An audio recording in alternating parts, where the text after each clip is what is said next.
ইসলামী সরকার না থাকার কারণে জাকাতের টাকা অন্তত মানুষ সরকারকে দিতে চায় না।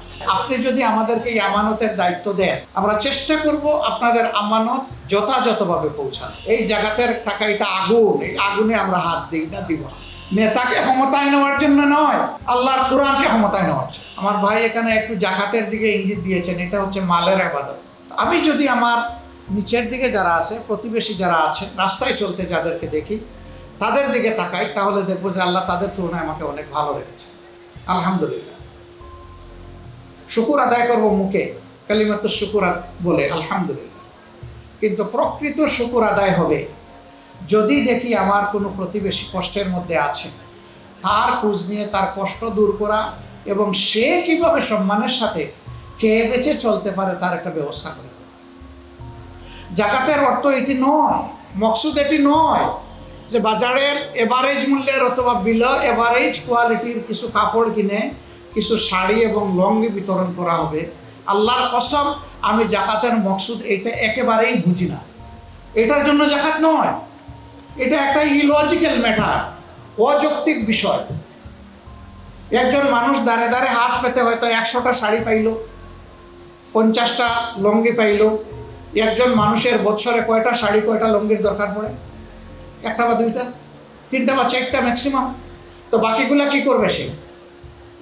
এ টাকাটা তো তার ছিল, আপনি তো তাকে জিজ্ঞেস করেন নাই যে বন্ধু তোমার লঙ্গি লাগবে না, শাড়ি লাগবে না, তোমার প্রয়োজনটা কোন জায়গায়? হক তার, ডিসিশন নিলেন আপনি, এটাই তো একটা না হক কাজ করলেন। আগে তো জানবেন যে ওই লোকটার সমস্যা কোথায়।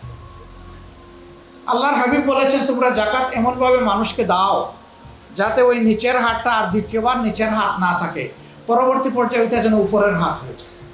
আল্লাহু আকবার। হযরত উমর ইবনুল খাত্তাব রাদিয়াল্লাহু তাআলা আনহুর সময় একবার এক ভদ্রলোক, তিনি জাকাতের মাল নিয়ে বন্টন করার জন্য ঘর থেকে বের হয়েছে। দীর্ঘ সফরের পরেও তিনি এটা থেকে মুক্তি পাচ্ছেন না। রাষ্ট্র তাকে অ্যাডভাইস করেছিল, যাও তুমি ওই রকম কোনো গরিব মানুষ দেখে তাকে দিয়ে দাও। তিনি দীর্ঘ দিন পথ মেড়ে সফর করে একটা গাছের নিচে সামান্য ছায়াতে আশ্রয় নিয়েছে। ঘুম লেগে গেছে, জাকাতের অর্থের পুটলা তার মাথার নিচে বালিশ। তিনি উঠছেন, উঠে দেখেন যে একজন দুলামলিন মানুষ, একেবারেই কাপড় চোপড় বয়লা, তিনিও এরকম একটা কিছুর উপরে মাথা দিয়ে ঘুমাচ্ছেন। তার মনটা খুশিতে উদ্বেলিত হয়ে উঠল, সে আল্লাহ বুঝে আমার জন্য এখন বোঝা হ্রাস করার সেই ফিরিস্তা পাঠিয়েছে। নিশ্চয়ই এই লোক অভাবী হবে, তার চেহারা থেকে বোঝা যাচ্ছে। তিনি বসে বসে পাহারা দিচ্ছেন। এই লোক যখন ঘুম ভেঙে উঠলো, গলায় জড়িয়ে ধরলেন, ভাই তুমি ফিরিস্তা আমার জন্য। ভাই বুঝলাম না, আপনিও ঘুমাইলেন, আমিও ঘুমাইলাম, আমিও মানুষ, আপনিও মানুষ, তো আপনার মতো আমি ফিরিস্তা না, আমিও তো মানুষ, ফিরিস্তা হইলাম কীভাবে? বলছে ভাই আমি এই বোঝাটা বয়ে বেড়াচ্ছি, এটা কাউকে দেওয়ার পাচ্ছি না, আপনাকে দেখে মনে হচ্ছে যে আপনি আমাকে এটা গ্রহণ করে সাহায্য করতে পারবেন। এটা বললেন না যে আপনাকে গরিব মনে হচ্ছে, খুব বিনয়ের সাথে। ওই লোক হাসতে হাসতে বলল, ভাই একই দশা আমারই, ওই যে দেখছেন আমার এই বালিশটা বালিশ না, ওইটা একই জিনিস, আমি ওই এক দশার উপরে আছি। আল্লাহু আকবার।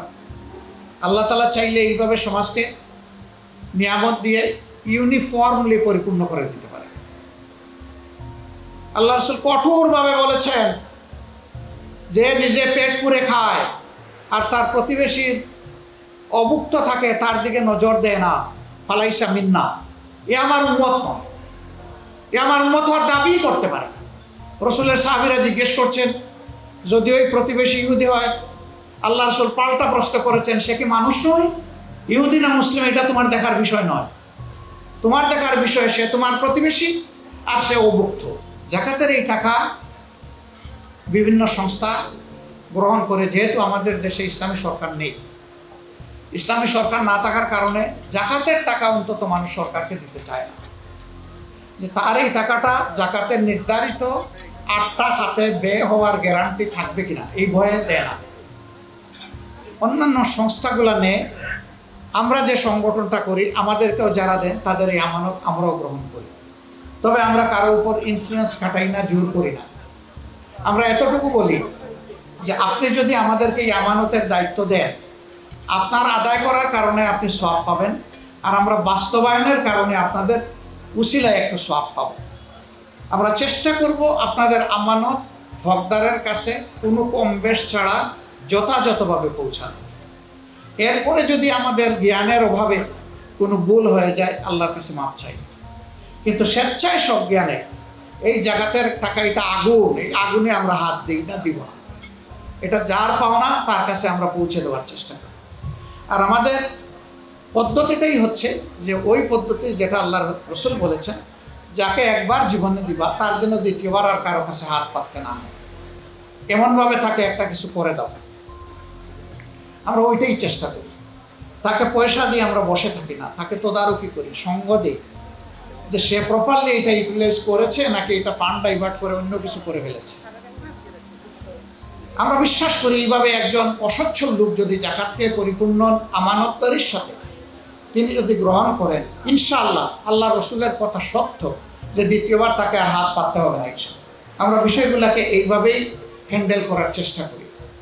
তারপরেও আপনাদের আস্থার বেস্ট জায়গা যেটা, সেইখানেই দেওয়ার জন্য আমি অনুরোধ করব। কিন্তু আল্লাহর রাস্তায় হাত জোড় করে অনুরোধ করব, শাড়ি এবং লঙ্গি বিতরণ করবেন না। 20 টাকা, 100 টাকা, 50 টাকা দিবেন না। এ দিয়ে সে স্বাবলম্বী হবে না, জাকাতের মাকসুদ পূরণ হবে না, আল্লাহ রসুল যে সুসংবাদ দিয়েছেন ওইটা বাস্তবায়ন হবে না। হ্যাঁ, আপনার কোনো নিকটাত্মীয় আপনি লজ্জা পাচ্ছেন তাকে এইভাবে পুনর্বাসন করতে, কিভাবে বলেন কিভাবে না, দেন, আমাদেরকে দায়িত্ব দেন, আমরা আপনার খামলা হিসাবে কাজ করে দেবো ইনশাআল্লাহ। তদারকিও করব, সব কিছু করব।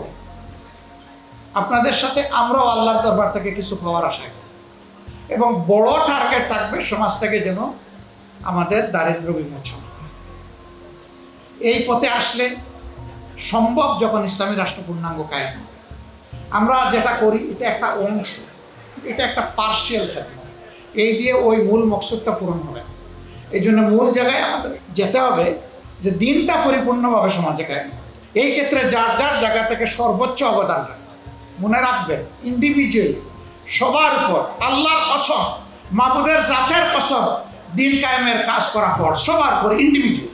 আপনি করলে আপনার ছেলের হক আদায় হবে, ছেলে করলে বাপের হক আদায় হবে না, স্বামী করলে স্ত্রীরটা আদায় হবে না, স্ত্রী করলে স্বামীরটা আদায় হবে। তবে সবাই একই কাজ করার যোগ্য না হতো, যার জন্য যেটা মানায় তিনি সেটা। দ্বিতীয়জন এই রুমালটা হাতে নেবে, নিয়ে জান প্রাণ দিয়ে দৌড়াবে তৃতীয়জনকে হ্যান্ড ওভার করেছে। তার টার্গেট থাকবে যে আমার রুমালটা যেন চ্যাম্পিয়ন। তৃতীয়জনও দৌড়াবে হাতে নিয়ে চতুর্থ জনকে দেওয়ার জন্য। চতুর্থ জন তার শ্বাসবদ্ধ ঊর্ধ্বশ্বাসে পারলে সে উলান দিয়ে চলে যায়, গিয়ে টার্গেট পয়েন্ট সে টাচ করে সেই রকম করে দৌড়াবে। এই জন্য আল্লাহ বলেছেন নেক কাজে তোমরা দৌড়াও। আমরা সেই দৌড়ানোর কাজটা সবাই মিলে একসাথে করতে চাই, সেই রিলে রেসটাই দিতে চাই, সেই রিলে রেসটাই আমরা দিতে চাই। এই রেসে আপনাদের সকলকে অংশগ্রহণ করার জন্য আহ্বান জানাই। বাংলাদেশ জামাতে ইসলামী কমিটেড নেতাকে প্রতিষ্ঠিত করা নয়, বরঞ্চ আল্লাহর নীতিকে প্রতিষ্ঠিত। নেতাকে ক্ষমতায় নেওয়ার জন্য নয়, আল্লাহর কোরআনকে ক্ষমতায় নেওয়ার জন্য। সেই দিনটির অপেক্ষায় আছি।